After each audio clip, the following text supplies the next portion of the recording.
কয়েকদিন আগে আমার মা উত্তরবঙ্গে ঘুরতে গিয়েছিল, আর সেখান থেকেই কাঁচা চা পাতা নিয়ে এসেছে। আসলে যারা উত্তরবঙ্গে ঘুরতে যায় প্রায় প্রত্যেকেই কাঁচা চা পাতা নিয়ে আসে বাগান থেকে তুলে।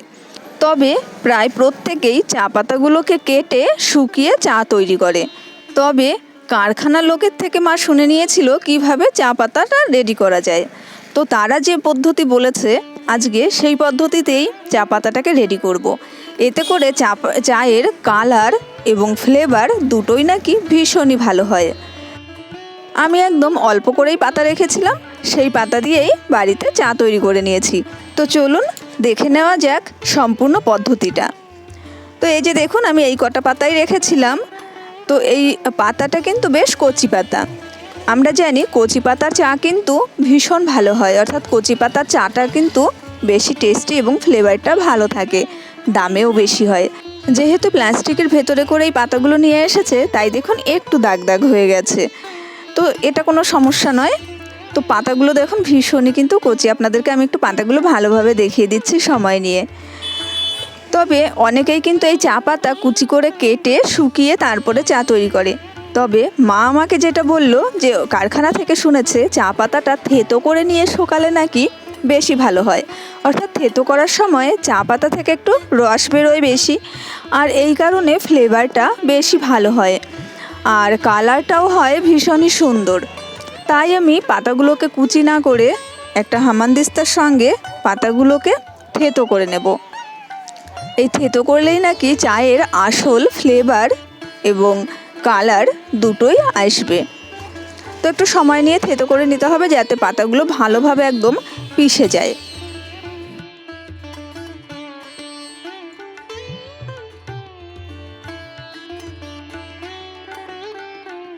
প্রায় মিনিট 10 সময় ধরে পাতাটাকে আমি ভালোভাবে থেতো করে নিয়েছি।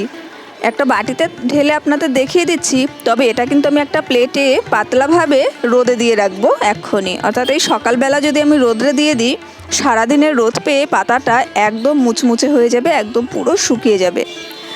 তো দেখুন আমি চলে এসেছি এবার একদম বিকালবেলা। সকালবেলা রোদে দিয়ে রেখেছিলাম এই প্লেটে করে।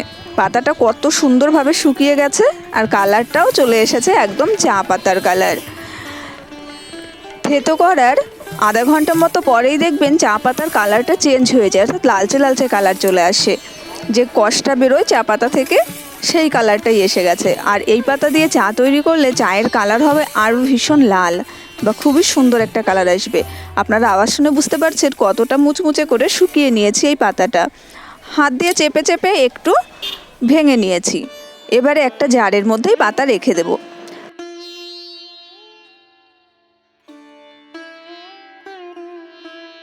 চা পাতাটা বেশি দিনের জন্য রাখতে চাইলে বা পরিমাণে যদি বেশি হয়, সেক্ষেত্রে এয়ারটাইট কোনো কৌটার মধ্যে চা পাতা রাখবেন। এতে করে চা পাতাটা অনেক দিন ভালো থাকবে।